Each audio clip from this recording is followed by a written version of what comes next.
Iniciei a gravação. Isabela e Thaís, então, quando puderem, já podem começar. Boa tarde, gente. O nosso tema é técnica do carimbo em restaurações diretas em dentes posteriores. O nosso grupo é composto por mim, Isabela, e pela Thaís. Pode passar, Thaís. Bom, sobre a técnica. A técnica, ela também é conhecida como técnica do index oclusal. Ela tem como objetivo registrar os detalhes da estrutura oclusal do dente, de modo que a morfologia do dente ela seja levada para a restauração. Pode passar. Bom, qual que é a indicação dessa técnica? Essa técnica ela é indicada quando há diagnóstico de lesão cariosa oculta. Essa lesão cariosa, quando a lesão cariosa atinge apenas a dentina e a estrutura anatômica, ela qual que é a palavra? Preservada. Vou passar. Como, por exemplo, nesse caso. A gente vê que o dente, a estrutura, né, dentária em si, oclusal, ela é preservada. A gente tem esses sulcos pigmentados, mas apenas com o diagnóstico radiográfico que o dentista vai saber se é uma cárie oculta ou não. Nesses casos, a gente pode usar essa técnica. Bom, é uma técnica muito vantajosa, pelo fato dela reduzir o tempo clínico, por ela ser muito prática e rápida, como a gente vai ver a seguir como ela é feita, pela facilidade na reprodução da anatomia, porque o operador, o dentista, não é exigido dele um alto conhecimento de dentística, nem uma alta habilidade para fazer. Então, ela pode ser utilizada por profissionais menos experientes, que, por exemplo, têm dificuldade de reproduzir cúspide, sulcos. Ela tem bons resultados estéticos, por ser prática e rápida, é muito eficiente em crianças, é isso, e menor necessidade de ajuste oclusal. Isso é bom porque, pelo fato da gente não necessariamente fazer muitos ajustes oclusais, volta, Thaís, a gente usa menos instrumentos rotatórios. Dessa forma, a gente faz com que a estrutura dentária remanescente ela se preserve, evita ranhuras e também diminui a chance de... Não diminui, melhora a lisura da restauração.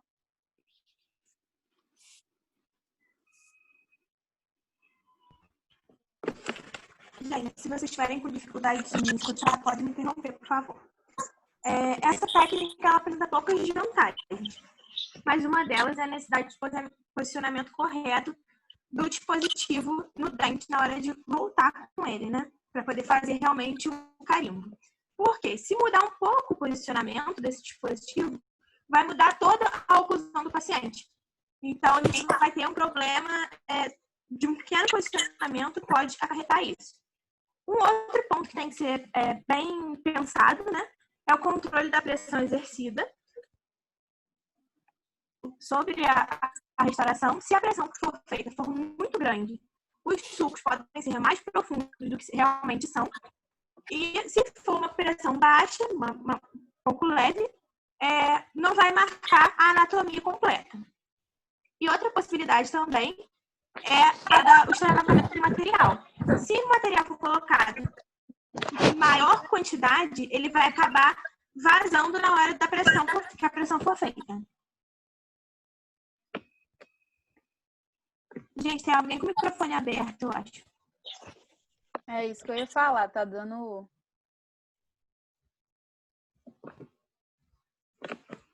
Desliguem o microfone. E pode ser com diversos materiais, como, por exemplo, a resina acrílica, o silicone por condensação ou adição, cimentos cirúrgicos, matrizes pré-fabricadas e a barreira gengival fotomerizada. Esses materiais eles têm características diferentes, então vai se adequar ao que o profissional achar melhor. A resina acrílica, por exemplo, ela copia muito bem, Mas ela pode acabar, se não for feito um bom isolamento, agarrando no dente, né?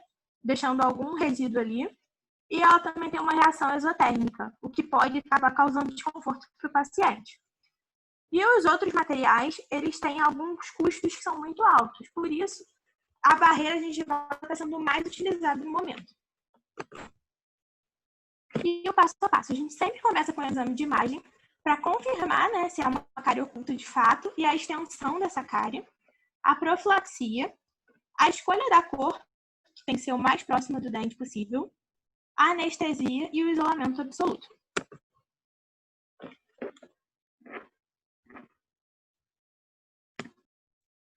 Bom, gente, seguindo o passo a passo, a primeira etapa da técnica do carimbo é o isolamento do dente com vaselina. Isso é importante porque isso evita que o material escolhido pelo dentista ele grude no dente. Então, é importante banhar, né, passar a vaselina no dente em questão, que a gente vai fazer a restauração. A segunda parte é, dependendo do material que o dentista utilizar, é colocado, então, esse material na oclusal do dente de forma pressionada de uma maneira que dê para copiar essa oclusal. Muitos dentistas utilizam, a gente leu em artigo e viu em vídeos também, o microbroche como suporte. Ele coloca o microbroche sobre esse material e espera ou o tempo de presa ou a fotopolimerização. E utiliza esse microbroche como suporte, realmente, para tirar e colocar esse dispositivo. Como eu já disse anteriormente, dependendo do material que o dentista escolher, ou a gente, nessa etapa, vai fotopolimerizar, ou a gente vai aguardar o tempo de presa. Pode passar. Bom, nesse exemplo, por exemplo, que a gente tirou do artigo, o dentista optou por não utilizar o microbroche, então fica assim o aspecto do dispositivo. Nesse caso, com silicone de adição transparente. Bom, a outra parte que a gente leu também no artigo, que é indicado, é importante, é a marcação da face do dispositivo. Isso evita, como a Thaís disse lá em cima, do dentista colocar esse dispositivo de forma errada. Então, é interessante que o dentista vá ao dispositivo e marque, por exemplo, onde é a cúspide vestibular, onde é a cúspide lingual, para que não dê nenhum tipo de problema e ele perca toda essa técnica. Bom, depois dessa etapa, a gente começa a remoção da cárie em si. A gente faz a confecção da cavidade. Isso pode ser feito com brocas esféricas diamantadas, como, por exemplo, a 1011, a 1012 ou a 1014. E, em seguida, removemos a cárie oculta com colheres de dentina ou brocas esféricas laminadas. O outro passo é, então, fazer o condicionamento ácido, que a gente sabe que é feito com ácido fosfórico de 32% a 37%, em esmalte de 20 a 30 segundos e em dentina de 10 a 15 segundos. Em seguida, é feita a lavagem da cavidade pelo mesmo tempo do condicionamento ácido e a secagem da cavidade. Visto que é em esmalte em dentina, a gente deve secar com um papel absorvente ou gases, ou então bolinhas de algodão. Pode passar.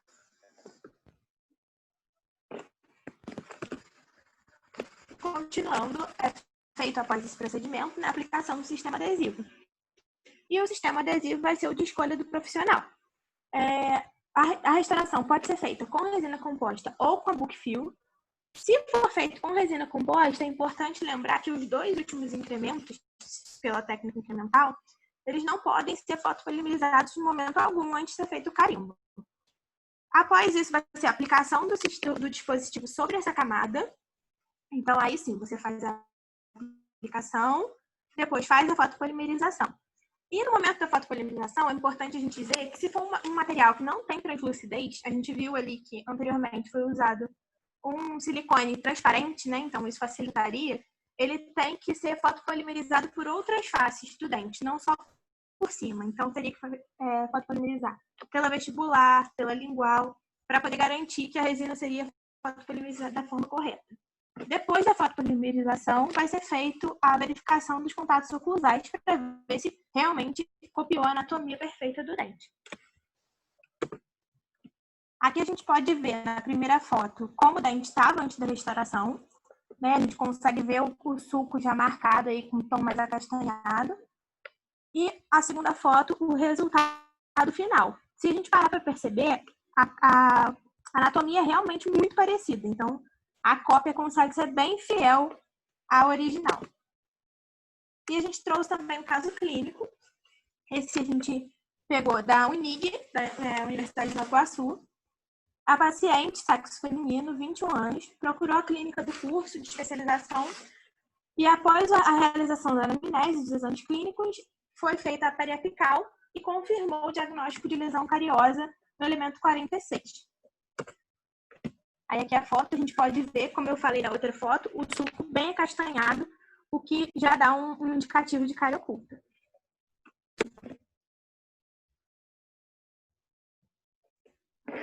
Bom, nesse caso clínico, o dentista optou, então, por usar...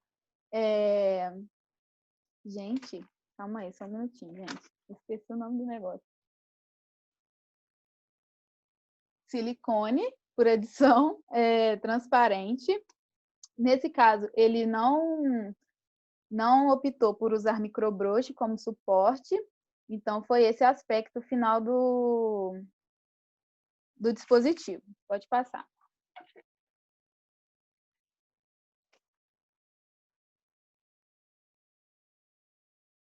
Bom, depois dessa etapa, o paciente passou por todas as etapas que a gente já falou anteriormente, né? Anestesia, acesso à lesão cariosa, removeu a cárie.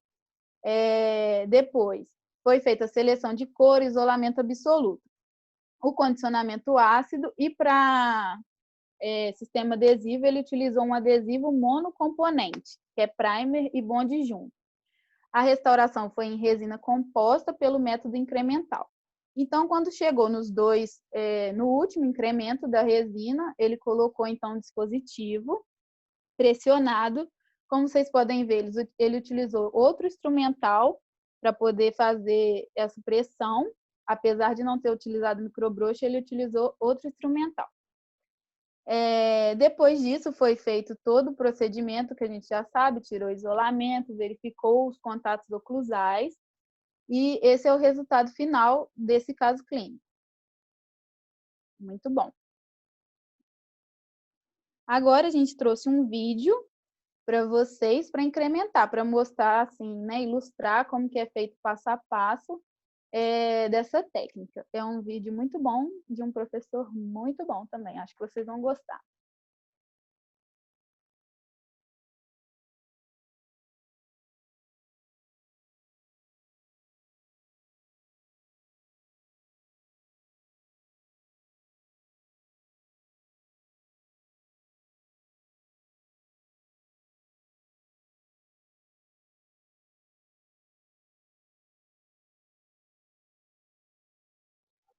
Gente, tem alguém aí? Thaís? Eu ia perguntar agora se foi a minha internet. Não tá indo não, Thaís?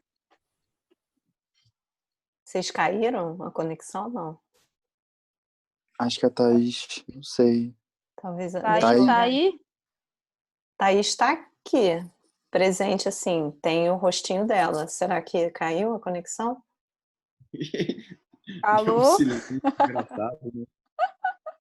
Isabela, consegue botar o vídeo Professora, desse professor eu tô no- renomado? Gente, deu Não, eu tô no meu celular. Tem como? compartilhamento de tela, não sei por quê. É porque quando você compartilha sua tela, você escolhe uma tela para compartilhar. Você tem que Cancela e começa de novo. cancela e é isso. Você tem que escolher outra tela, Thaís. Peraí. Você compartilha essa tela? É porque, Não, aqui, ó, porque se você quiser mudar de tela, o compartilhamento não vai com você por segurança, entendeu? Ele fica travado na tela. Eu não tô Entendi. escutando vocês. Eu acho Que você esse tem a quadro opção aqui, de ó, compartilhar só aquilo ou o compartilhamento de tela. Isso. Eu vou ter que pausar e começar de Quando novo. for assim, gente, coloca o hiperlink, que daí Isso. você segue o link e ele vai direto. Você não precisa trocar a tela. Eu não consigo entender o que vocês estão falando. Tem muito microfone aberto. Vocês eu não querem que eu escuto. tento? Deixa eu tentar. Ou não? Pode ser. Vocês querem que eu tente botar, gente? Não tem problema, não. É só me mandar o link aí desse vídeo desse professor renomado aí que eu clico. Manda no Pera aí, bate-papo. então. Vou mandar aqui na... Ah, a Isabela tá no conseguindo. chat. Ih, tá compartilhando a tela. Tá aparecendo pra vocês? A tela inteira do Eu não seu sei por que ele celular. travou assim. Calma aí, então. Que vídeo é esse, minha gente? Tô mandando aqui. É o vídeo de Que um vídeo, professor gente? renomado. Olha aí, ó. Já Eu não sei se vi. você conhece esse. Conheço Eu acho esse que eu nunca... Não vi. Conheço esse Aí, vídeo. perfeito. Perfeito.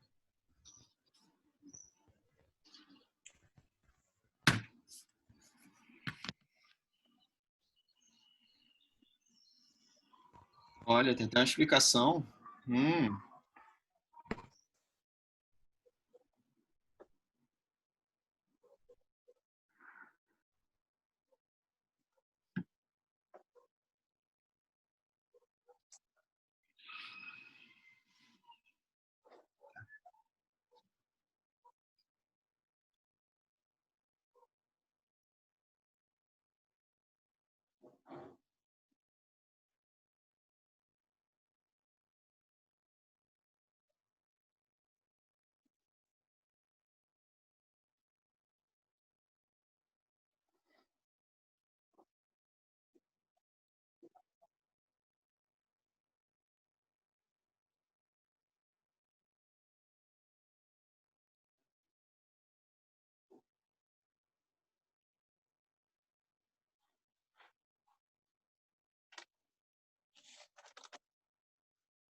Até que esse Pura. professor faz direitinho. Ficou, entendeu? Nossa, eu fui tentar falar no meio do negócio. Saiu já? Saiu a tela. Não. Aí. Então, a gente queria chamar só a atenção Vai, para esse Thaís. vídeo. Como o uso do microbrush facilita na hora de fazer de novo a pressão, né, para poder marcar. E o professor que tem uma técnica fantástica. Não, vocês terminaram? Você vai fazer comentário já. Já estava interrompendo. Não, a Thaís vai só concluir. Thaís, coloca o slide bonitinho. Perdão. Me empolguei. Estou colocando de novo aqui. Eu ia falar no vídeo também sobre o fato dele usar fita Teflon, né? Uma coisa diferente que a gente não viu nos artigos, mas dá para se utilizar também. Uhum. Exatamente. Você pode usar fita Teflon ou, como você falou, vaselina, né? Ah, sim. Mas a fita Teflon eu usei na segunda etapa, né? Quando fui fotoativar. Isso. Tá travado aqui. Travou. Thaís, para mim também.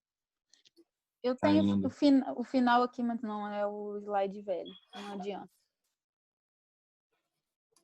Quer concluir sem mostrar o slide? Eu acho que agora ela travou de vez. Gente, tá tudo Gente, Voltou, a internet Thaís. não tá deixando eu continuar Gente, tá fazendo tudo esquisito. É no meu ou de todo mundo? Tá parado, tá É de parado. todo Todo mundo. Eu acho que travou o compartilhamento. Fecha o compartilhamento, aí tenta de novo.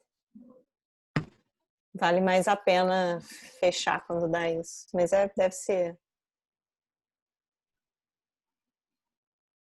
Você já tinha falado da internet, então deve ser por causa disso.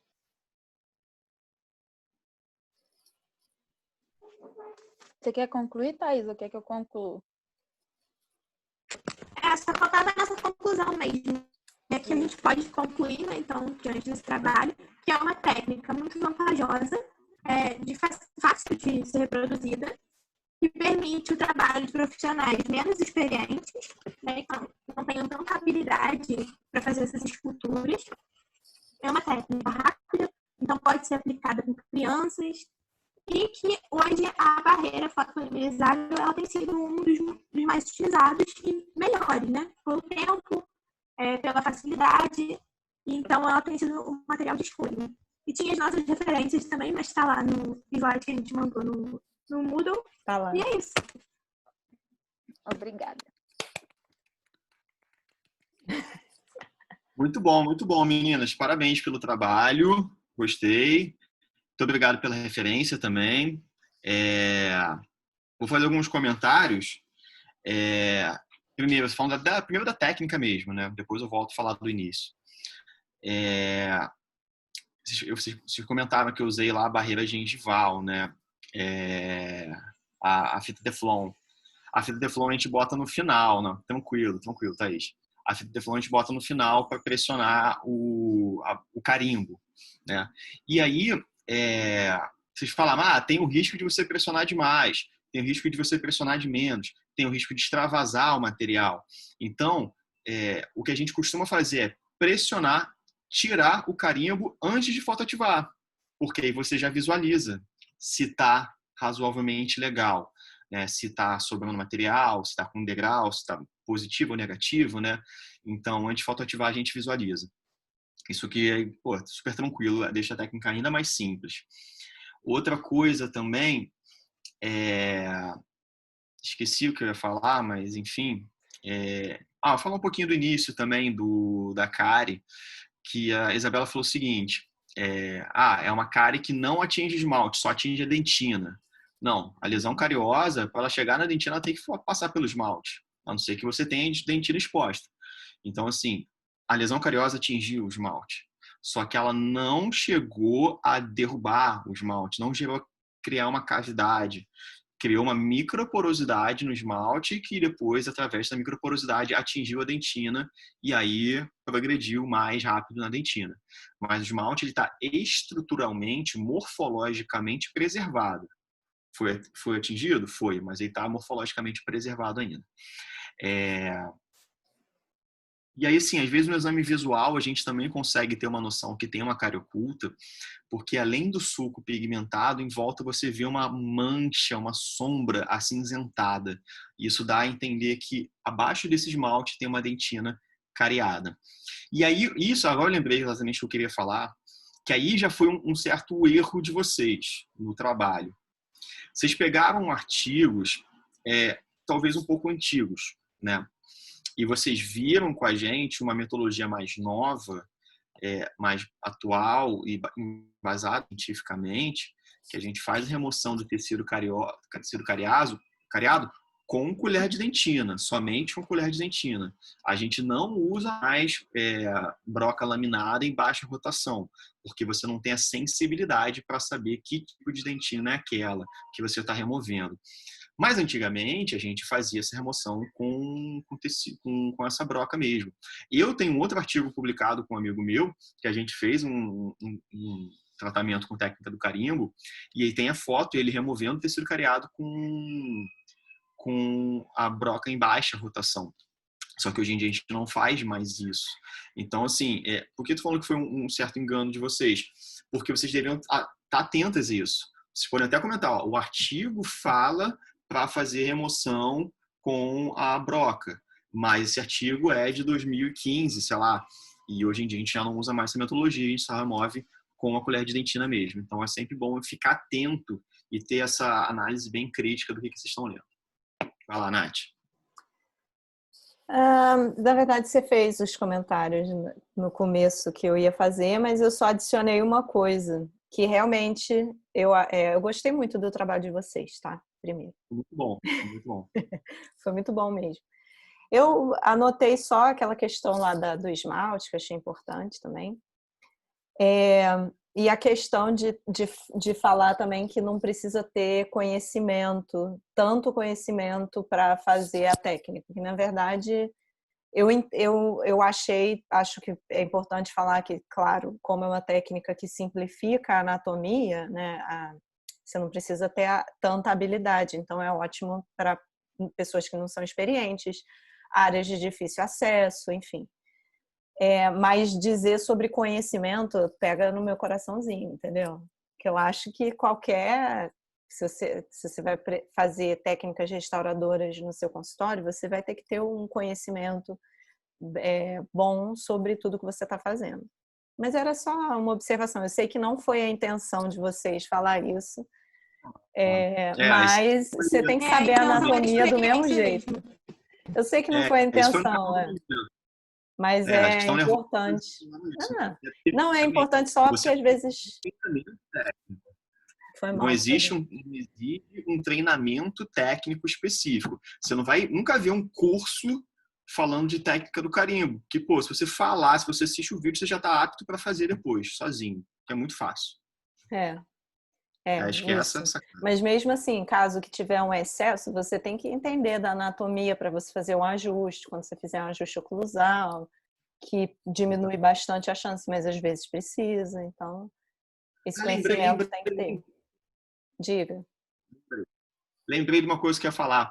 Vocês falaram, existe também uma dificuldade na técnica de você marcar exatamente a anatomia como estava antes. Então, fazer uma marcaçãozinha ali no sulco, na cúspide e tal. Tem uma outra forma mais simples ainda. Você estender a aplicação do seu top-down em toda a face oclusal do dente.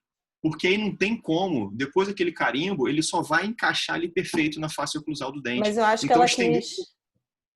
Talvez elas quiseram dizer, tipo, para você não entrar errado e depois ter que desvirar, entendeu? Sim, mas se você bota bastante, se você cria tipo como se fosse uma capa... Ou cria para um lado só, né? Ou cria para um lado só, não tem como ele encaixar errado, sabe? Então, isso facilita. Você tem um pouquinho mais de top-down e é barato fazer isso. E rápido.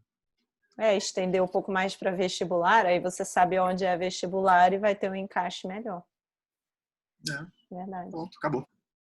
Coisa simples. Beleza? Muito bom.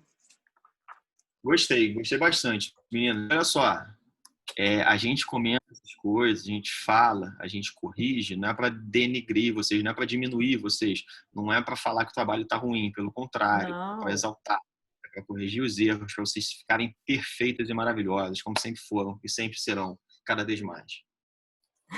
Thaís está do meu lado, eu tô fazendo um joinha assim. Eu vi o joinha ali. Agora a Isabela também. Beleza? Quem que é o próximo? Márcio, Bianca. Tinha mais alguém no grupo? Patrícia. Nós na fita. Corantes. Vambora. Quem vai compartilhar? Micael, ó. Um palminha. Podia ter mais reações, né? Tá aparecendo aí? Quando acabar, gente, todo mundo bota uma palminha, porque quando acabar na sala a gente bate palma, né? Eu fiquei igual uma doida batendo palma de verdade, né? Eu não sei bater palma. Eu também não sei onde é, gente. Eu também não sei. Só clicar em mais, aí tem a mãozinha e a belezinha. A palminha e a belezinha. Pode começar? Pode começar, gente. Tá, então a gente vai falar sobre o uso dos corantes nas restaurações com resina composta. O grupo sou eu, a Bianca e o Márcio, né? Pode passar, Bianca. A gente aqui um resumo de tudo que a gente vai falar. A gente fala um pouco da história, dos materiais, do caso clínico, com o passo a passo e uma conclusão. Pode passar. Falar aqui um pouco sobre os corantes, né? Resumidamente, o que são os corantes? São substâncias que, se adicionada a outra substância, altera a cor. No nosso caso, os corantes que a gente usa são feitos de resina, são corantes adicionados a uma resina composta de baixa viscosidade com pigmentos vegetais. O que seria isso? Seria aquelas resinas flow mais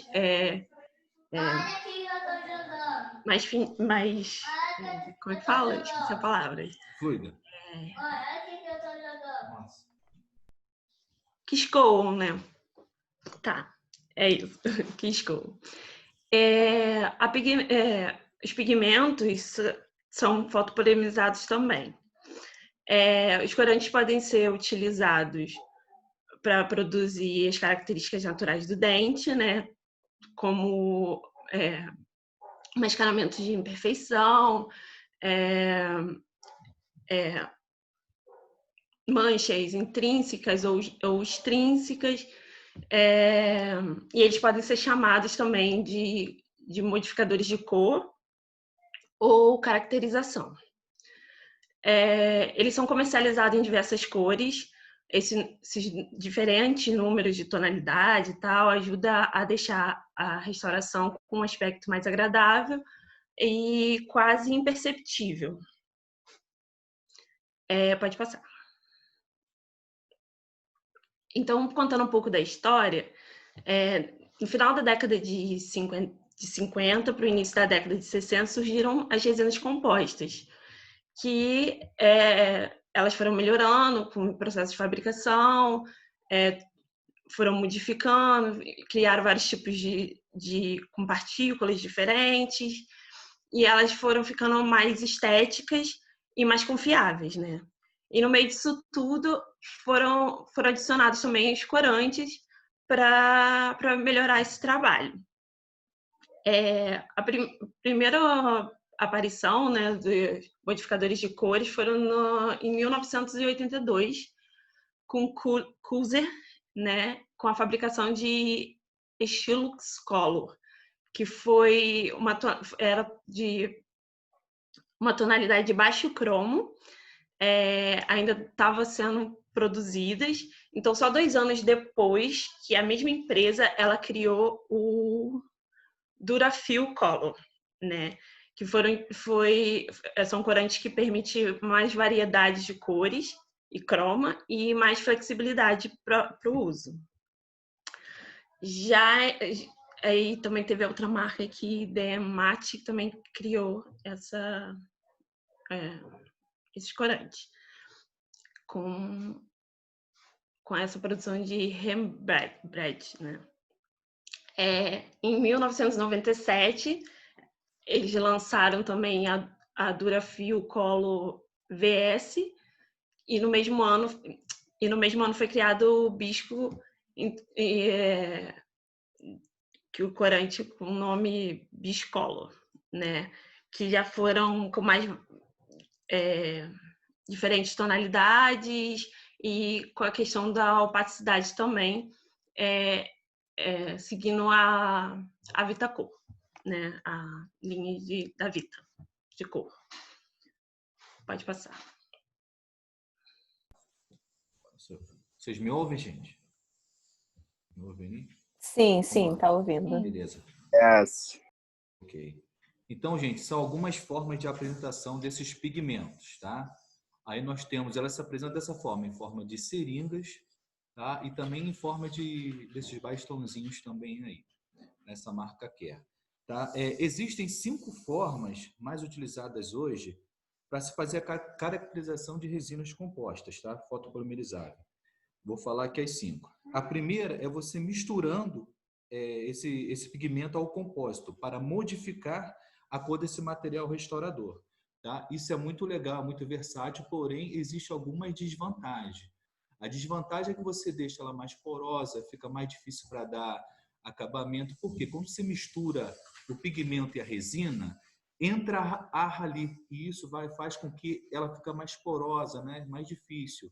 E também uma desvantagem também dessa técnica é que ela pode causar manchamento nas resinas. Tá? Então, assim, você tem essa possibilidade, mas tem essa desvantagem. Tá? E hoje também, com o advento de várias cores de resina, né? Então você tem uma gama grande. Então, assim, você pode utilizar, mas também tem coisas que você tem muita resina já nessas cores. Tá? Essa é um. A segunda situação é você misturando o compósito e aplicando apenas na porção interna. Isso é bem bacana, porque você consegue fazer você consegue pigmentar lá de dentro, né, numa restauração, né, você consegue vir lá de dentro, então esse pigmento ele fica interno, então você vai acamando estruturas de dentina, depois opalescente, então vai se tornando bem natural. Essa é uma forma bem bacana, bem utilizada. A terceira opção é entre camadas de resina composta. Você vai colocando também isso para você. Isso também é uma técnica que você também pode usar. A outra técnica, a quarta é sobre a resina composta. Você pode colocá-la sobre a resina, porém é complicado porque se você colocar ela numa superfície de esmalte, assim, com desgaste, né, uma abrasão ali, ela sai facilmente. Tá? Mas é uma possibilidade de se usar. E também, na verdade, essa que eu falei agora sobre a resina composta, ela é usada, na verdade, mais na parte mais interna, não superficial, mais profunda. Tipo assim, você mascarar um suco, de repente está pigmentado, você coloca um branquinho e você coloca ali com um pincelzinho, vai fotopolimerizando, coloca um pouquinho mais, fotopolimerizando, até você chegar no resultado desejado. E a quinta é na superfície da restauração, que é a que eu tinha falado anterior. Na verdade, a quinta é essa que você pode, tipo assim, colocar nas arestas ali transversais de uma couche, né, um branquinho, para trazer luminosidade a uma couche, tá? Porém, isso facilmente com abrasão, com mastigação, ela pode sair, tá? Pode mudar aí, por favor. O slide. Beleza. Gente, cada vez mais o cirurgião dentista tem buscado técnicas e materiais para que as restaurações se tornem invisíveis ao olho nu. A ideia é se tornar algo invisível, ou seja, você olhar aquilo ali e você não conseguir perceber defeitos, tá? Esse é o desafio do técnico. Então, esses pigmentos, eles são apresentados com algumas cores, tá? Mais comuns é o amarelo, que é o ocre também, é o marrom, o azul, o branco, um cinza. Então, existe uma gama de pigmentos, né, para ajudar a gente a fazer uma restauração bem bacana. Esses corantes eles podem ser chamados também corantes ou pigmentos, né? Eles são resinas de baixa viscosidade e com pigmentos vegetais, que até a Patrícia já falou lá no início. Aí, ó, só uma ideia desse caso. Aí é o caso inicial em cima, são duas restaurações de amálgama, tá vendo? O paciente, ele quis trocar, deixar algo mais estético. Então, você coloca na figura embaixo, né, você vê já os dois casos restaurados, onde o cirurgião, ele começou essa restauração lá de dentro, ele colocou aquele amarelo, fez um fundo, né, com pigmentozinho ocre, para trazer profundidade. Depois ele vem colocando camadas de dentina, né? Aí depois ele foi colocando esmalte e no final ele pode colocar esses corantezinhos brancos para trazer essa, né, ideia de mais esbranquiçado, mais luminosidade na coroa. Isso traz mais naturalidade. Os dentes naturais, eles são assim, tá? Lá nessa tabelinha ali, ó, o amarelo laranjado, ele cria uma ilusão de estreiteza, ou seja, se numa região cervical, vamos imaginar um dente numa região cervical, se você coloca aquele colarinho amarelo, ele traz mais naturalidade e dá a sensação de dente mais estreito, né? O marrom, ele mascara manchas mascara manchas azuis de tetraciclina, tá? O azul, cinza e violeta simula translucidez. Eles também conseguem diminuir o valor ou o brilho da coroa. Então, se uma coroa tiver com muito valor, você consegue diminuir com esses corantes o valor, né? Mexer nisso. O branco, ele aumenta o brilho, né, de qualquer modificador. Então, você pode simular linhas, né? Linhas ali, pode simular aquelas linhas de periquimácia, aqueles negócios todos, né? O vermelho rosa simula os tons de gengiva e melhora a vitalidade, né? Mascara as manchas azuis de tetraciclina. Pode passar, por favor? Beleza. E a gente sabe que cada dia mais o dentista ele acaba buscando fazer com que uma restauração se torne o mais natural possível, tá? Porém, existem algumas desvantagens nesses corantes. Primeiro, é o alto custo dele, tá? Não é barato, então você tem algumas marcas que você pegam 3 seringas aí, custam 700, 800 reais, tem kits de 1.000 e poucos reais, então assim, é bem caro, né? Não é uma coisa que o dentista assim, usa a todo tempo, toda hora, porque precisa também, para você fazer uma técnica dessa, de usar pigmentos numa restauração, vamos supor, no caso anterior, você tem que ter um mínimo de habilidade também, né? Não é qualquer um que vai chegar ali e vai fazendo, porque a ideia de fazer algo invisível pode se tornar muito visível, né? Se a pessoa não tiver um pouco de habilidade. E também uma desvantagem é o tempo de validade, ele tem um tempo de validade curto, sabe? Então, por ele ser caro demais, né? E você usa uma quantidade mínima, então isso rende muito. Então, às vezes o dentista não tem isso no consultório devido a essas desvantagens. E uma das vantagens é porque é super estético, esses materiais eles são de alta tecnologia, né? Então você consegue simular ali um halo azulzinho numa coroa anterior, né? Aquele halo bem opalescente, você consegue colocar, imitar efeitos de mamelos, né? Então, assim, é bem bacana, né? Não é irritante e é fácil de se encontrar. Você encontra várias marcas aí, né? Tem Curaray, tem Kulzer, tem Ivoclar. Então, você quer, então encontram várias marcas no mercado. Tá? E as cores mais comuns, né, os pigmentos mais comuns que a gente utiliza para dentes posteriores são as cores ocre ou laranja, né, que você consegue fazer aquela forma de profundidade. O marronzinho, né, que você consegue colocar ali imitando dá uma profundidade na coroa. E o branco, né, que é utilizado. Essas são as 3 cores mais comuns, né, usadas em dentes posteriores. Tá?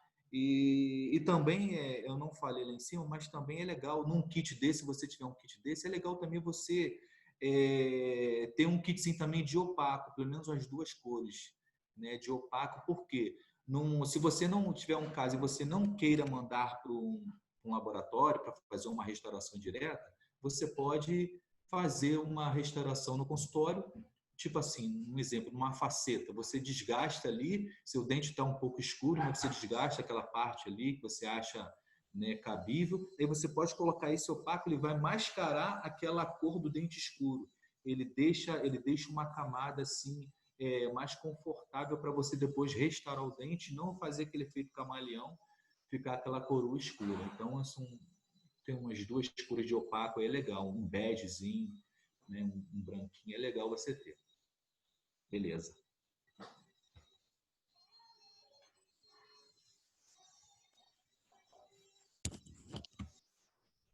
Vocês conseguem me ouvir bem?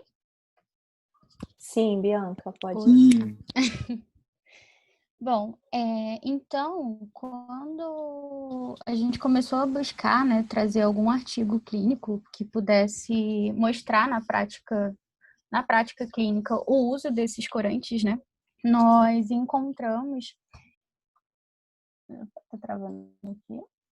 Nós encontramos esse artigo clínico que fala sobre um passo a passo de uma técnica conservadora para a remoção de uma mancha hipoplásica por meio de corantes e de resina composta. Esse artigo foi publicado pelo cirurgião dentista, o Dr. Vanderlei de Almeida César. Então, nessa foto inicial, nós podemos observar que a paciente chegou ao consultório, né, com uma presença de uma mancha hipoplásica no dente 11. Como nós já sabemos, a hipoplasia de esmalte ela é uma alteração de cor intrínseca que ocorre no esmalte dentário e ela pode ser severa, pode se apresentar de forma severa, suave, em alguns casos até de forma imperceptível. A sequência clínica que o Dr. Vanderlei seguiu foi precedida por um clareamento dentário, onde ele utilizou tanto a técnica de consultório quanto a técnica de clareamento caseiro. Só que antes desse clareamento, ele aplicou uma camada de resina composta sobre a lisão para evitar o contato do gel clareador com a mancha. Então, ele fez todo o processo de clareamento no consultório, utilizando a barreira gengival, ele usou a Topidam e o gel clareador Whiteness da HP Max. Então, após o tratamento clareador, passaram-se 2 semanas e eles removeram essa resina que foi inicialmente aplicada no dente 11. Nesse caso, o dentista ele optou por usar um corante azul e cinza Color Plus da marca Care. E ele utilizou isso como um auxiliar para poder mascarar essa mancha branca presente no dente da paciente. Então, durante o procedimento, ele fez condicionamento com ácido fosfórico a 37%, e, na sequência, ele, com o auxílio de uma sonda, ele fez uma aplicação de uma gota desse corante que ele escolheu sobre a mancha. E essa aplicação desse corante cinza, ele teve como objetivo poder baixar a claridade, o valor, né? E também homogeneizar a superfície do dente a ser restaurado. Então, aqui nessa foto, a gente viu após a aplicação da primeira gota. E, na sequência, ele aplicou mais uma, onde ele conseguiu obter uma maior neutralidade e ele diminuiu a luminosidade, o valor, dessa região relativa à região da mancha.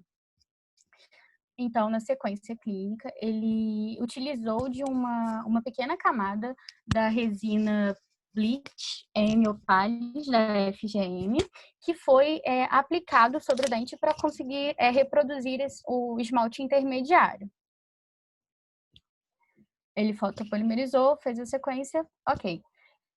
E, na sequência, ele aplicou esse corante azul, onde podemos ver, ele aplicou aqui na região incisal, e ele aplicou esse corante para conseguir neutralizar ainda mais alguns pontos dessa mancha branca e também simular a linha incisal entre o halo opaco e os mamelos, como a gente consegue observar nos dentes adjacentes.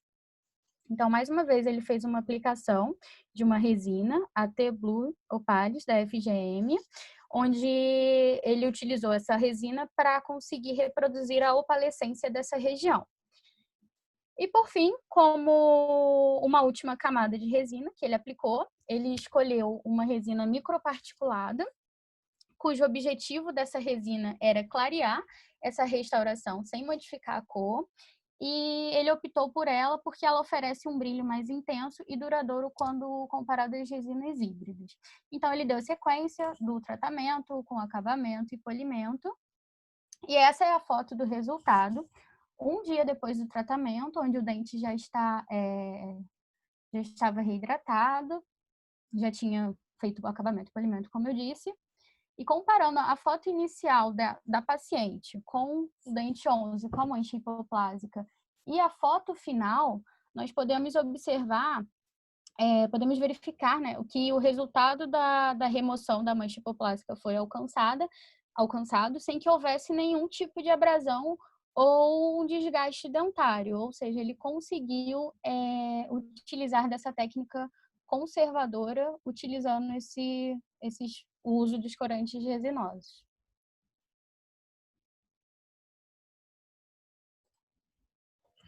Eu ia falando fechado.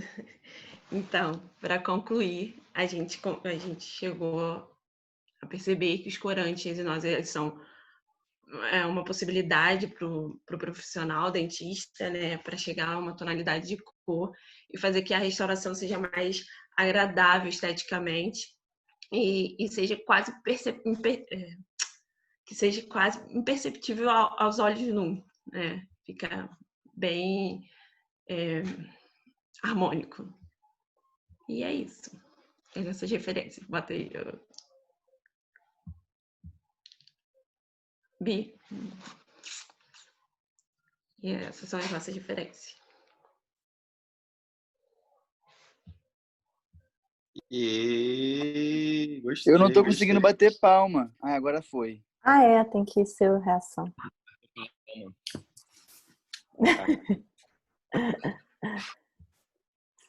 Bom, e aí?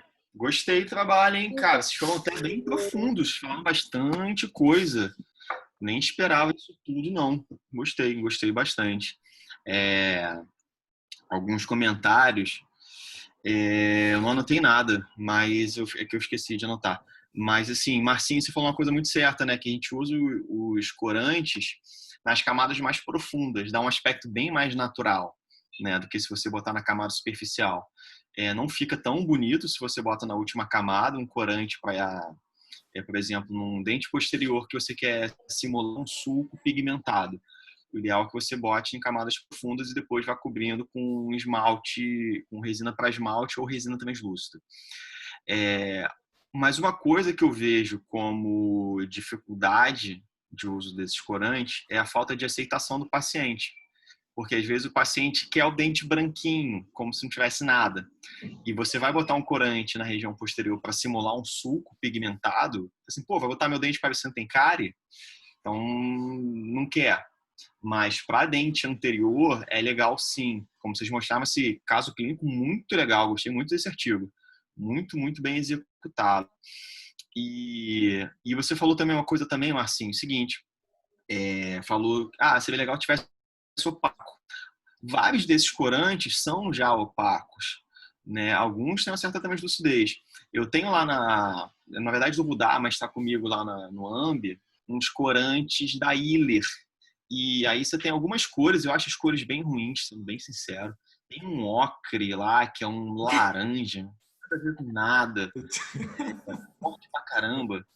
Aí tem cinza também, tem branco, azul. Mas, assim, esses que servem para fazer mais ou menos esse caso que vocês ilustraram nesse artigo, né? Você pode usar um branco ou um cinza. O ocre é horroroso, mas ele já tem um pouco essa já são um pouco opacos. Caso você tenha uma situação, Marcinho, que você quer clarear, de certa forma, o substrato de uma faceta, como você falou, botar um opaco, a solução é usar uma resina flow, sabe? Resina flow é isso. Seria uma resina fluida, como é um corante, mas você pega de uma cor clara. Você pega um B1, você pega um B meio, você pega uma resina flow opaca, A1 opaco, e já vai fazer essa função sem precisar comprar um corante. E até isso é uma coisa que eu confesso que eu não entendo. Por que o corante tem um preço tão alto? Se na verdade é uma resina flow. E assim, uma resina flow pode ser muito barata, porque pode ser uma resina meio que vagabunda, digamos assim. Vagabundo que eu digo assim, sem tantas propriedades mecânicas maravilhosas ou adesão maravilhosa, porque você vai usar uma camadinha tão pequena, não vai fazer tanta diferença. Talvez esses óxidos naturais, esses pigmentos naturais sejam caros. Isso talvez justificaria o preço do corante ser mais alto. Mas, no final das contas, é uma resina flow. Eu acho o cuidado. É a questão do corante também ser fotoativado. Eles também terem que ser. Então, eu acho que fica mais difícil chegar a isso, entendeu? Acho que deve ser por isso que eles devem ser mais caros. Vocês não precisam se esforçar muito para falar fotopolimerizado, não, porque o certo é fotoativado mesmo. É que ninguém fala, mas assim, é fotoativado. É isso, gente. Porque a luz ativa. Então, mas é muito mais comum falar fotopolimerizado. Mas aí, se está com dificuldade, você já incorpora o fotoativado que você está falando certinho.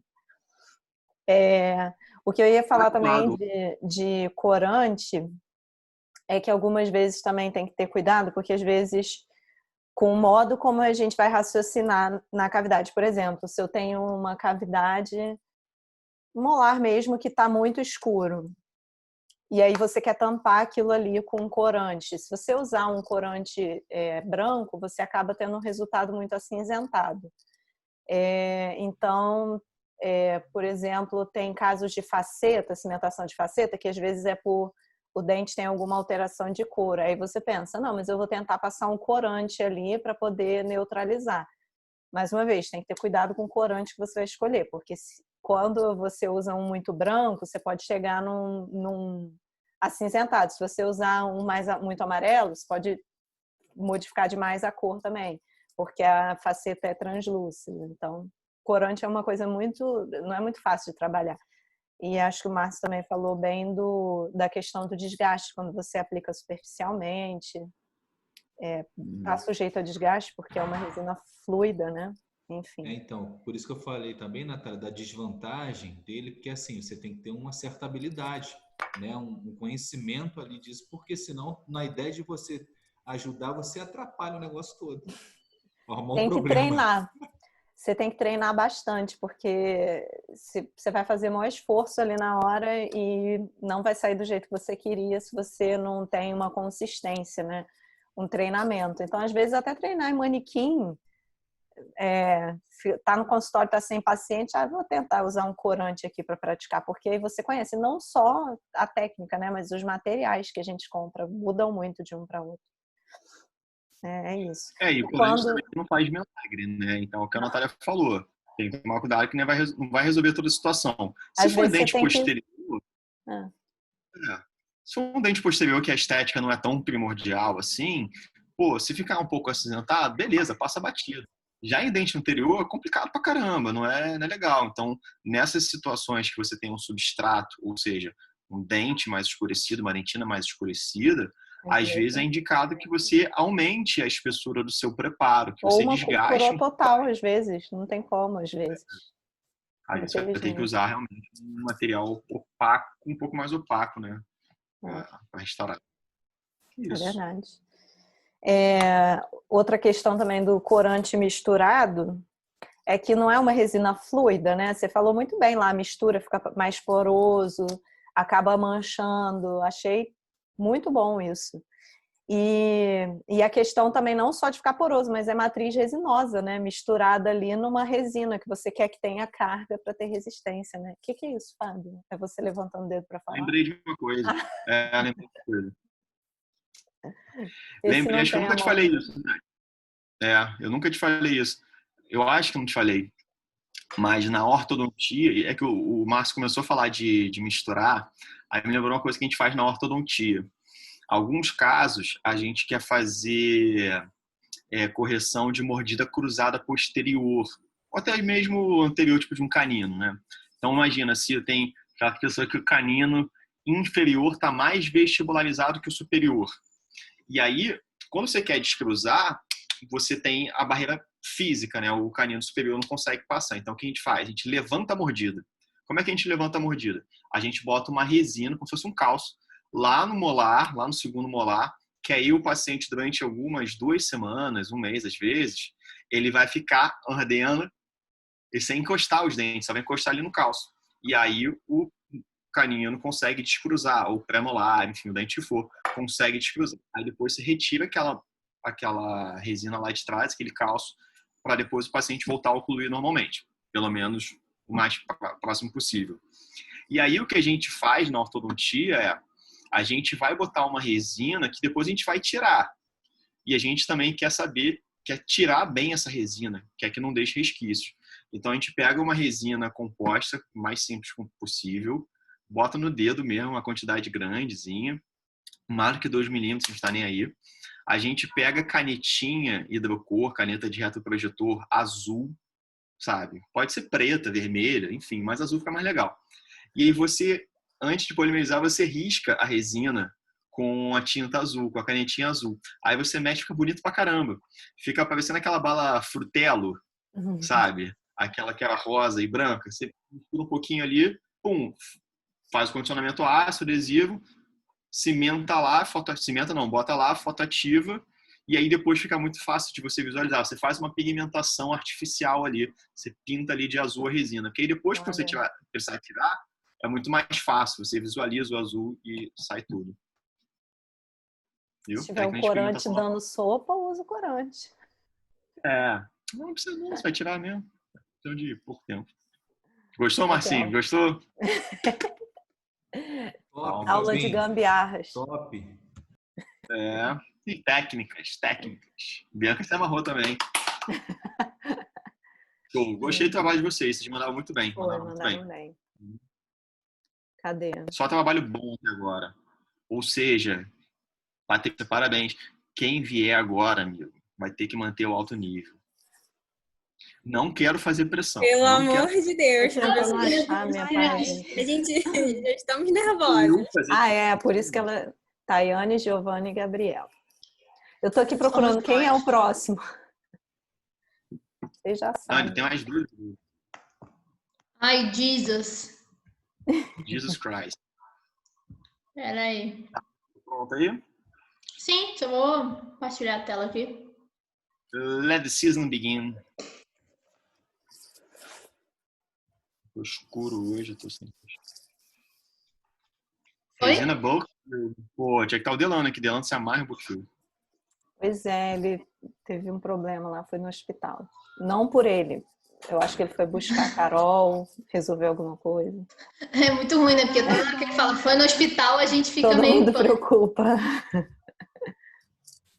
Já aprendi. Bota em tela cheia, Gabi. Botei. Foi? Bom, a gente vai falar um pouquinho agora de resina Bookfill. O nosso grupo é composto por mim, pela Gabriela e pela Tayane. Pode passar. E eu vou começar a falar um pouquinho do que é a resina Bookfill, né? A resina Bookfill também pode ser chamada de resina de preenchimento em bloco, de preenchimento único ou de preenchimento em massa. As resinas Bookfill são relativamente novas no mercado, né? E são utilizadas para restauração. Elas permitem também uma maior profundidade do que as resinas convencionais, de forma que o preenchimento das cavidades possui uma espessura diferente, ou seja, uma espessura um pouco mais grossa do que a da convencional. Pode passar, Gabi. Então, sobre as indicações e contraindicações. Inicialmente, esse tipo de resina, ele costumava ser indicado para preencher as cavidades dos dentes posteriores, né? Preencher também as cavidades amplas e profundas. E com a sua contraindicação de dentes anteriores, devido ao seu material, a sua composição, é uma resina mais translúcida, e aí ela se adequa melhor em dentes posteriores. Pode passar. Bom, e quais são as vantagens e desvantagens? Então, é indiscutível que um dos principais motivos para alguém optar por usar a resina Bookfill seja a redução do tempo, porque usando esse material, na verdade, né, a gente pode fazer apenas um incremento grande, né, em cavidades de 4, 5 milímetros, e com isso a gente reduz o tempo, porque a gente não precisa fazer a técnica incremental como na resina convencional, que a gente vai explicar um pouco mais para frente. Mas, como qualquer material, ela também tem desvantagens, que é o alto custo em comparação com a resina convencional e a indicação limitada que a Thay falou, né? Que em dentes anteriores não é muito usado. Opa, peraí. Bom, e como ela se apresenta no mercado, né? Qual é a apresentação comercial dela? Ela se apresenta como fluida e regular, sendo que a regular ela é dividida em tubo e cápsula. Bom, então, esses materiais regulares, eles vão ter essa forma de cápsula. Normalmente, eles vão precisar de uma seringa, né, uma pistola de aplicação. Então, normalmente, o mais usado é essa aqui em tubo. Bom, agora a gente vai falar um pouquinho da técnica, explicar lá no vídeo. Bom, aí é um molar de classe 2, né, de classe profunda. Ela aplica uma base forradora de ionômero de vidro e foto, e ela vai em média a cavidade que tem 4 a 5 milímetros. Aí ela aplica o ácido em esmalte, espera 15 segundos e aplica em dentina, totalizando 30 em esmalte e 15 em dentina. Ela remove os excessos do ácido e lava o dobro de tempo. Aí ela bota um algodão para proteger a dentina, para não ressecar ela, e seca o esmalte, porque a gente sabe que não pode secar a dentina para não colabar as fibras colágenas. Em seguida ela vai botar a matriz, vai passar o adesivo e vai fotoativar, fotopolimerizar. Aí ela vai começar com a colocação da resina Bookfill, que pode ser por um incremento único ou em camadas. Aí ela optou por fazer incremento único, começando pela proximal. Aí ela foi começando e aí ela foi botando, mas tendo a certeza que não tá criando nenhuma bolha, nenhum espaço, né?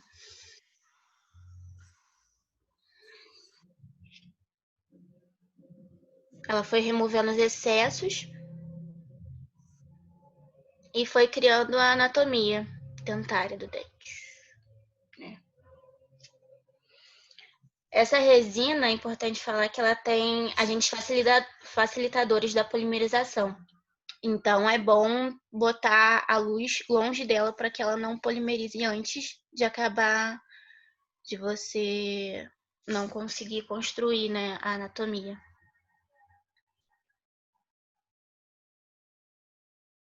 Aí ela fotoativa.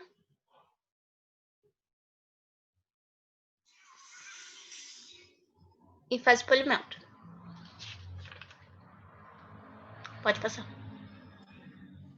Bom, a gente trouxe também um artigo, né, que a gente tirou várias informações para o trabalho, que a gente achou bem legal, que foi feito pela Unesp, né, por alguns alunos da Unesp e professores. Bom, esse artigo, ele fala um pouco da resina Bookfill, em comparação com a resina convencional, né, e fala sobre as propriedades do material, que a resina Bookfill, ela tem um baixo grau de contração após a polimerização, o que possibilita a gente poder fazer essas camadas de 4, 5 milímetros, né? E a gente deixa de lado a técnica incremental da restauração com resina convencional.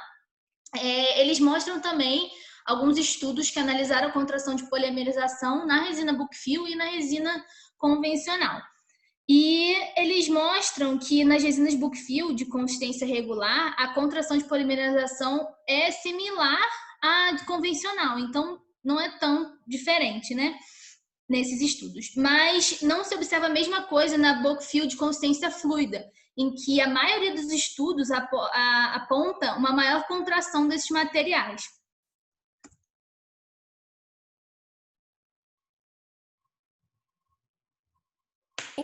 Ligou.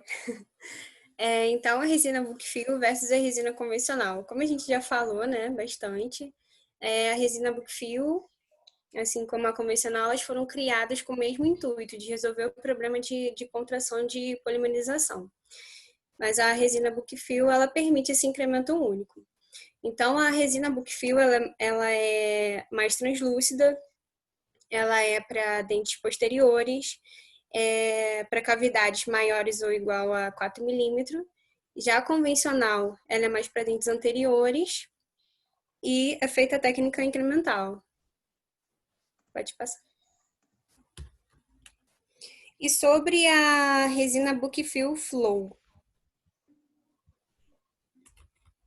Só um minutinho que travou aqui.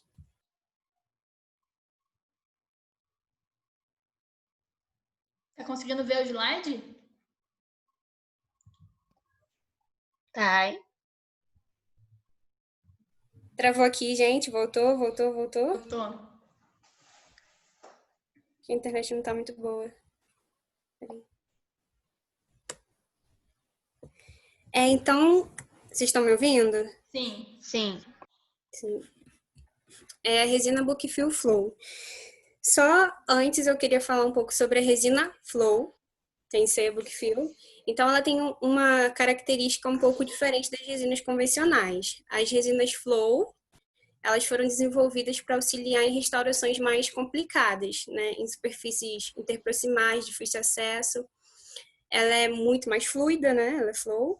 Ela é mais flexível e é indicada, por exemplo, como selantes de fissura. E aí a resina Bookfill Flow. Assim como as Bookfill Flow, ela é um restaurador para dentes posteriores que permite a inserção de incremento único, né, de até 4 milímetros. Ela aumenta a rapidez do nosso trabalho. Devido à sua maior fluidez, ela possui alta resistência e baixa contração de polimerização, que traz uma praticidade para a gente. Como característica, ela tem baixa tensão de contração, ela tem uma simplificação da técnica, e com isso a gente tem uma economia de tempo e passos. Ela eleva as propriedades mecânicas, também dá uma resistência, flexão e compressão. Ela tem uma alta radiopacidade. Sobre a sua indicação, ela pode ser indicada também para restaurações diretas de classe 1 e 2, como selantes de fissura, preparo de pequenos defeitos de esmalte, e também ela pode ser usada como núcleo de preenchimento. Pode passar.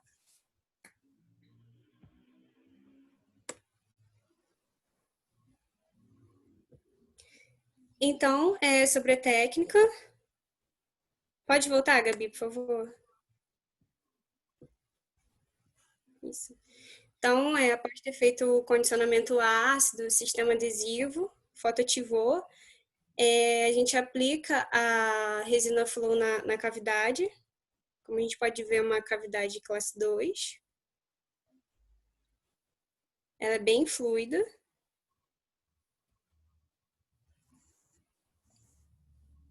Permite esse enclamamento único.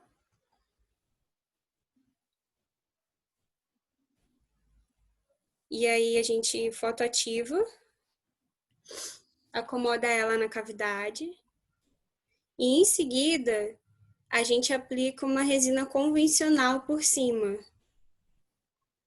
Daí tá fechando a cavidade classe 2 para facilitar, né? Virando uma classe 1.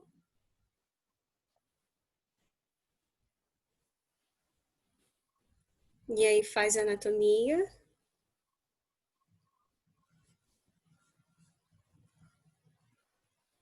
Fotoativa. Aplica a resina em toda a superfície. Faz a anatomia dental. E basicamente a resina Flow ela facilitou o nosso trabalho por conta do tempo, né? Que permite esse enclamamento único. Fazer anatomia.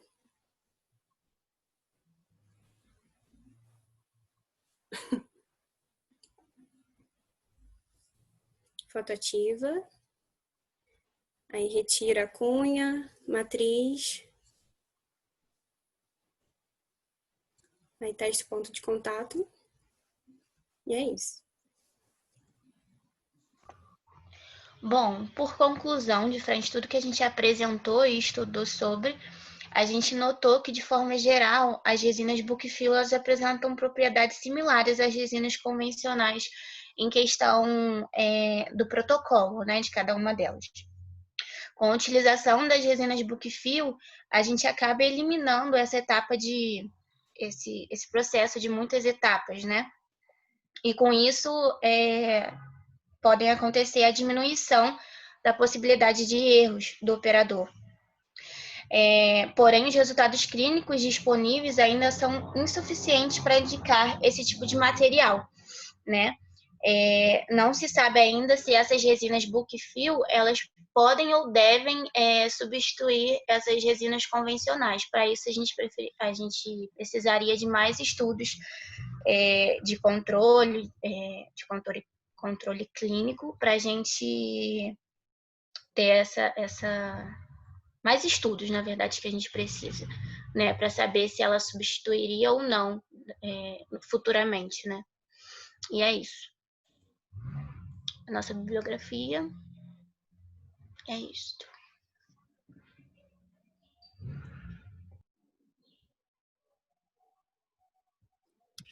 Beleza, meninas. Muito bom. Muito bom o trabalho. Parabéns. Gostei. Palmas.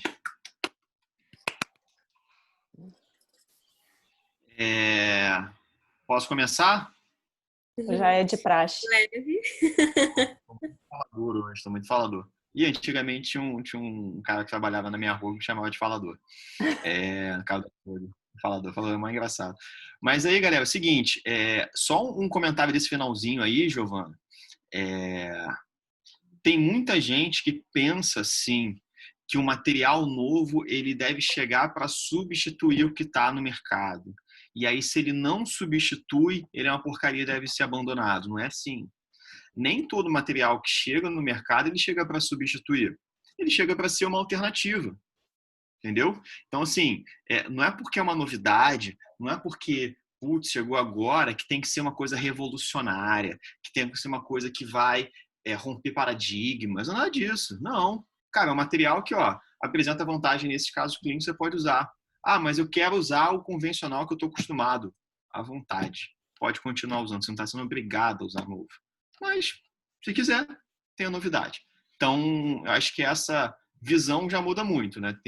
Já vi muita gente falando, isso é uma porcaria, não serve. Porque o convencional é melhor. Beleza, continua usando o convencional. Ninguém está te obrigando a usar uma novidade, tá?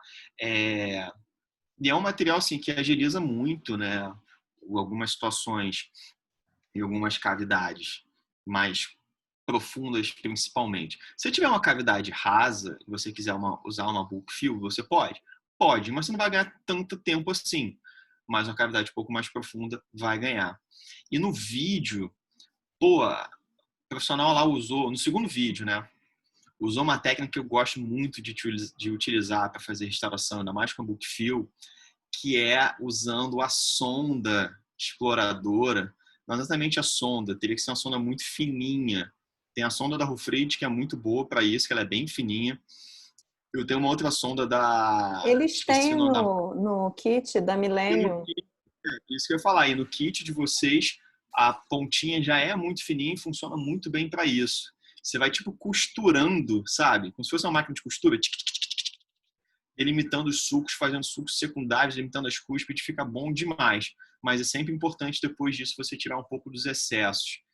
Para não ficar um buraco, né? Não só por isso. Não só de tirar o buraco. Mas como você está pressionando até o buraco, o material está extravasando para o cabo superficial. Às vezes você tem que tirar um pouquinho do material no cabo superficial. Né? Mas é bem legal. A técnica é bem legal de usar. Eu gosto bastante. Foi? Fala, Nath.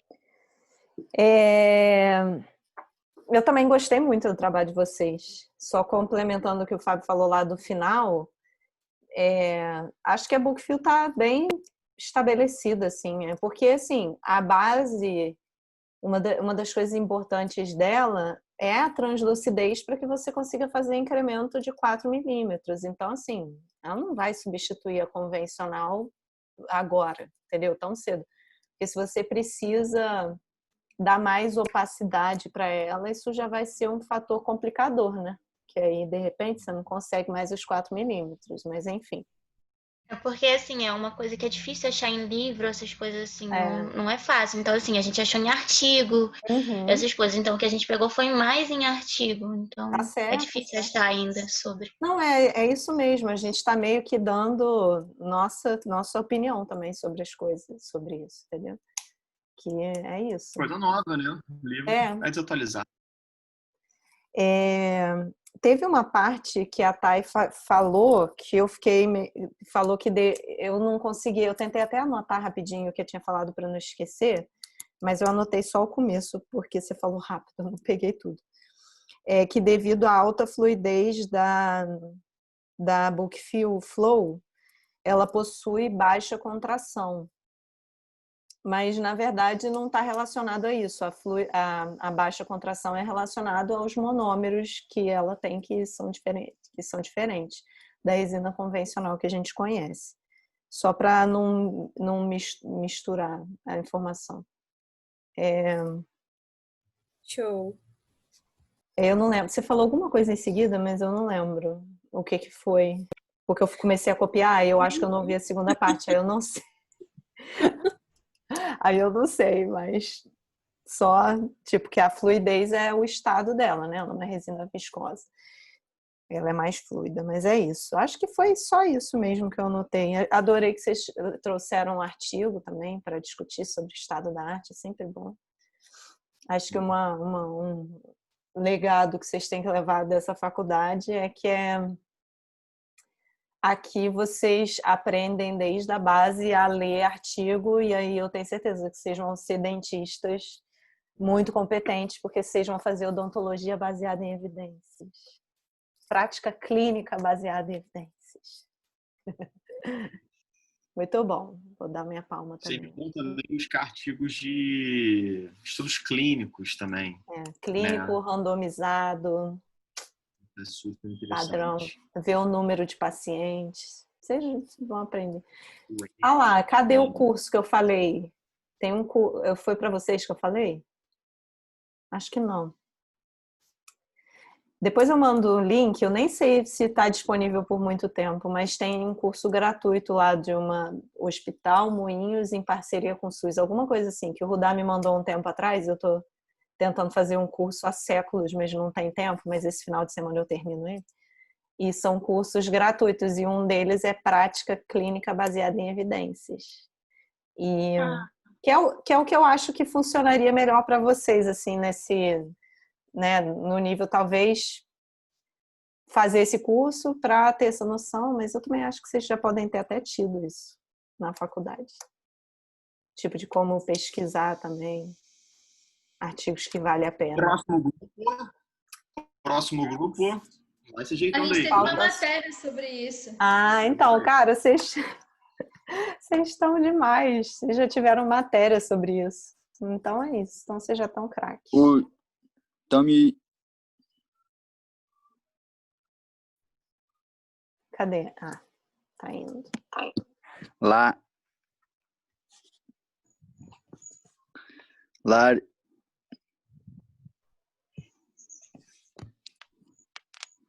Foi.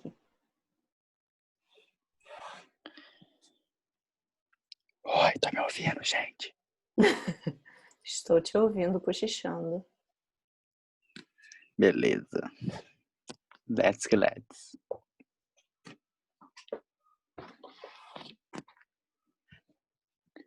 Laris?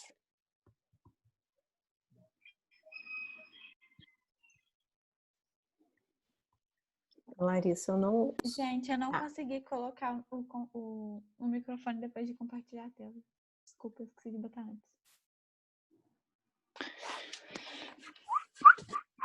Problema não. Rapidinho.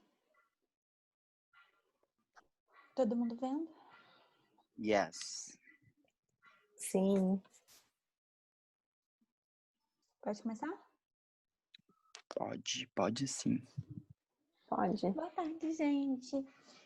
A gente vai falar nesse trabalho sobre a técnica semidireta em resina composta para dentes posteriores, que é uma alternativa clínica para reduzir o tempo total do tratamento restaurador, principalmente em cavidades complexas.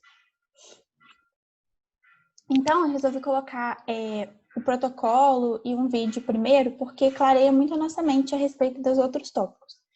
Então, vou explicar primeiro. A primeira coisa que a gente faz é o preparo da cavidade. Após a remoção do tecido carioso, etc., a gente tem que fazer um preparo um pouco diferente, com um pouco mais de expulsividade, já que a gente vai fazer uma peça fora e colocar ela posteriormente. A gente realiza a moldagem dessa cavidade, que pode ser com alginato ou com silicone por condensação.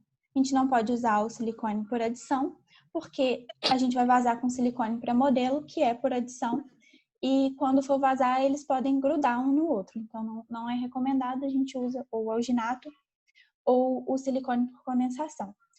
No caso, o alginato funciona muito bem quando o término é supragengival. Não tem necessidade do silicone, mas quando ele está mais próximo da margem gengival, é melhor que a gente use o silicone. Em seguida, vazar com o silicone para modelo, como eu disse. Troquelizar para, no caso, por exemplo, do vídeo que a gente vai passar, no vídeo eu vou falar por quê. Preencher com resina composta, da anatomia do dente. E aí, depois de polimerizar, a gente vai fazer uma desinfecção para fazer a prova em boca, que pode ser com álcool 70% ou com uma solução de hipoclorito. Aí a gente vai fazer a prova em boca e realizar os ajustes que forem necessários, como, por exemplo, um ajuste oclusal, caso seja necessário, ou um ajuste dentro da peça para conseguir adaptar ela, colocar ela na cavidade, enfim, todos os ajustes que forem necessários. Feitos os ajustes, tudo certo, a gente pode polir. E polir fora da boca, até porque isso é uma das vantagens dessa técnica. O tratamento da superfície interna da peça, que a gente tem que fazer, porque a gente vai cimentar com cimento adesivo, com cimento resinoso. E o tratamento também da superfície do dente, condicionamento, né? Colocação do primer, adesivo. Isso a gente pode escolher o que a gente quiser. Ou escolher um cimento autoadesivo. E a cimentação. Então, vou passar o vídeo. Vocês conseguem ver direcionando pro vídeo? Sim, sim. Eu tô vendo. Assim, Larissa.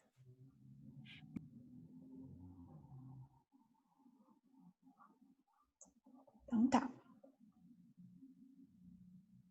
Aí tá a cavidade.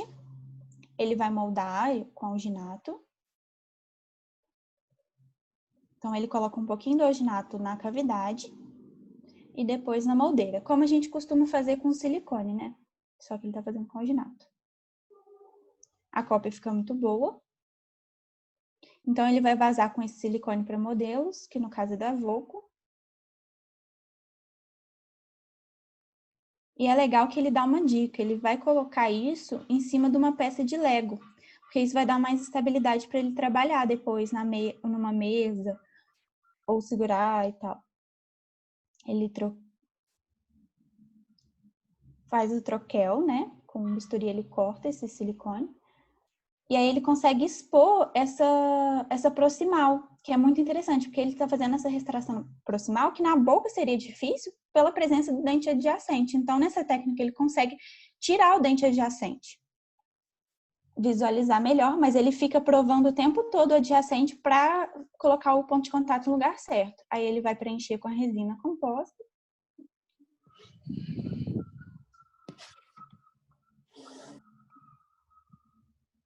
Pode ser usado, inclusive, o Bookfill, que as meninas falaram.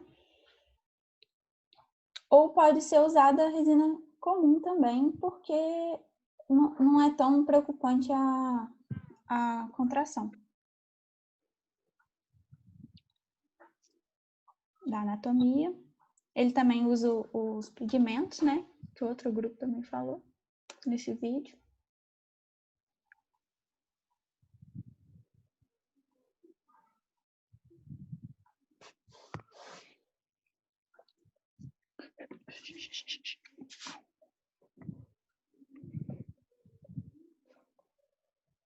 Ficou bonito. Desinfecção da peça. Aí finge que ele provou, né? Porque não tem paciente. Tá fazendo ajuste para alimento.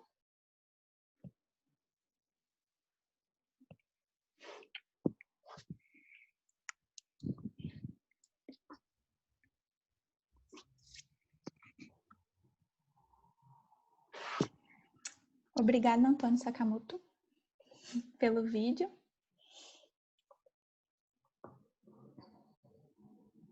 Peraí. Gente, e agora? Como eu boto tela cheia? Foi. Tá.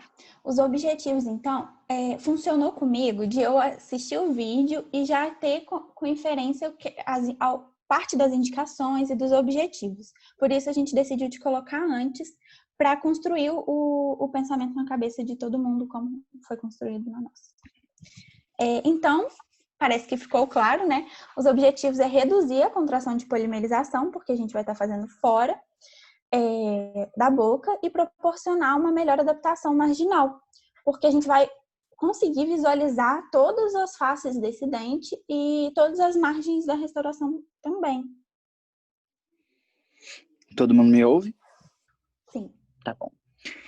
As indicações para essa técnica é quando você tem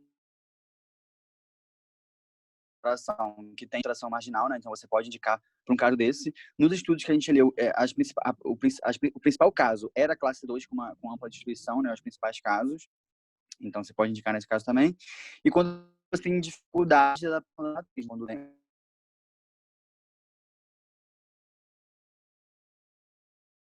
é um espaço interdental muito pequeno e apresenta essa dificuldade, então você pode fazer esse trabalho fora da boca. Pode passar. As vantagens vão ser menor sensibilidade da técnica, né, uma vez que você faz todo esse trabalho fora da boca. Facilidade na reprodução da anatomia, já que você tem os obstáculos, não, né, os obstáculos da boca, uma melhor visualização do que você está fazendo, e você também reduz o estresse nas paredes da cavidade pela contração de polimerização, uma vez que essa contração, essa reação de polimerização, né, ela consiste na aproximação das moléculas de monômeros, que vai reduzir o volume desse compósito. como você não tem esse composto aderido às paredes, você reduz esse estresse. Pode passar. Melhor adaptação marginal, adaptação proximal, já que você pode restabelecer melhor o ponto de contato e também criar uma anatomia oclusal mais precisa. O polimento adequado também de todas as faces. Como você faz esse trabalho fora da boca, você consegue ter uma melhor visualização na hora do polimento, né? Porque você vê todas as faces da peça. O tempo de conclusão do tratamento inferior à técnica indireta, porque como você não manda para o laboratório, ele vai apresentar um tempo inferior e também um custo-benefício, né, por cortar essa parte do envio para o laboratório. Isso quando comparada às restaurações indiretas. Nas desvantagens, a gente tem um maior desgaste do elemento, uma vez que a gente precisa fazer um preparo mais expulsivo, já que a gente vai cimentar essa peça. E também, aí você tem o tempo adicional de trabalho. O tempo adicional de trabalho, eu falei acima que o tempo de conclusão do tratamento era mais curto. Mas você tem um tempo adicional de trabalho quando comparado à técnica direta, porque você tem aquele passo da moldagem, então isso adiciona um pouco do tempo no seu trabalho.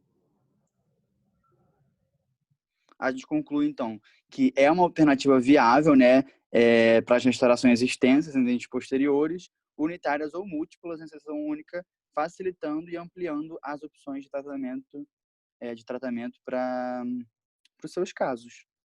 É isso. Nossas referências. Eu e Larissa. Obrigado. Obrigada. Micael, faltou tchau. Ai, tchau, galera. Eu não tô conseguindo dar palmas pra mim. Que saco. Ai, consegui. Tchau. Já dei aqui, já sumiu. O tchau do Micael é muito bom. Tchau. Galera. O que fazer? Oi, quem Galera, falou? bom trabalho, hein? Muito Você bom, dá parabéns. palpite? Não só esse, como todos os outros, todos foram muito bons, né? E legal que o último vídeo vocês mostraram também, pegaram um pouco de cada técnica. Só faltou a técnica do carimbo, mas é porque a indicação realmente é diferente. A Bianca comentou lá no grupo que ela não está conseguindo entrar. A internet dela caiu, mandei o link de novo, ela não conseguiu entrar. Não tem problema, depois Enfim, ela pode assistir a apresentação para pegar o conteúdo. Algumas coisas sobre essa técnica semi-direta. Ela é bem interessante mesmo, né?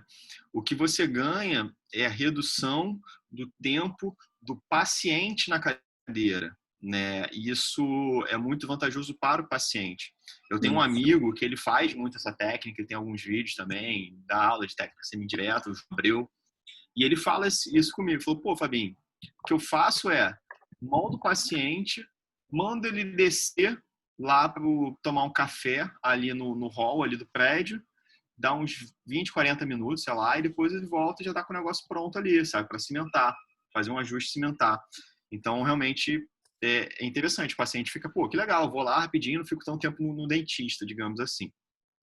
Outra coisa também que é legal, assim, esse controle também da anatomia e de polimerização, porque você pode pegar depois a sua pecinha e você pode fotoativar por tudo que é face, inclusive pela face pulpar, uma coisa que a gente não consegue fazer pela técnica convencional.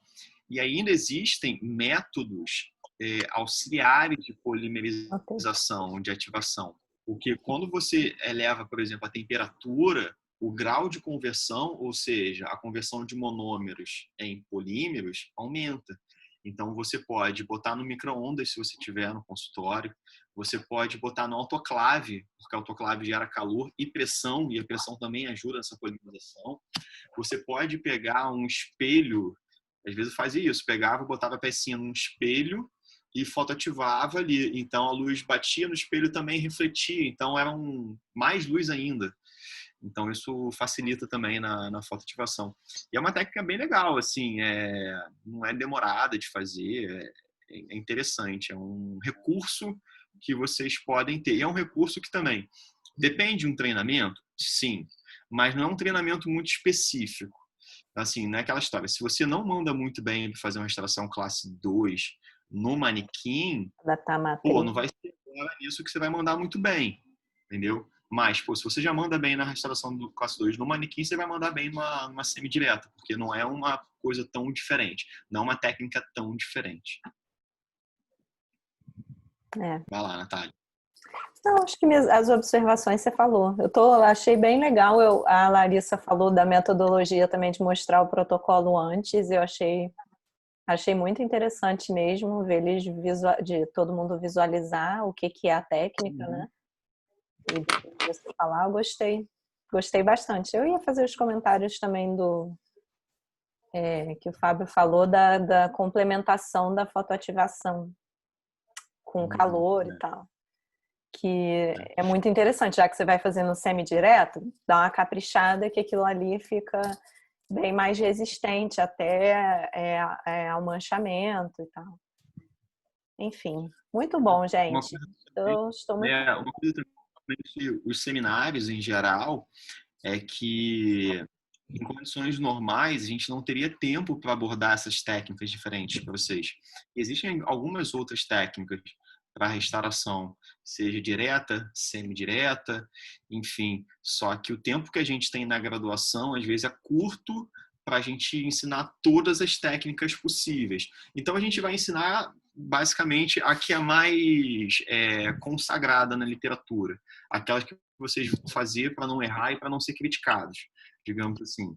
Mas existem também outras, quem tiver interesse, dá para pesquisar, dá para falar com a gente e tudo. Mas agora, como a gente tinha tempo, a gente pôde explorar um pouco esse assunto que a gente sempre teve vontade. Então, fiquei muito feliz com o resultado, com o trabalho de todos vocês. Vocês pegaram muito bem qual é a sacada, cada grupo pegou qual é a sacada de cada técnica, e então a gente atingiu o nosso objetivo. Parabéns e muito obrigado. Palmas, palmas. Muito bom, gente. Eu vou encerrar. Alguém tem alguma dúvida sobre os conteúdos? Quer falar alguma coisa? Ou eu posso parar a gravação? Não? Não. Então eu vou encerrar aqui, porque aí não precisa gravar, né?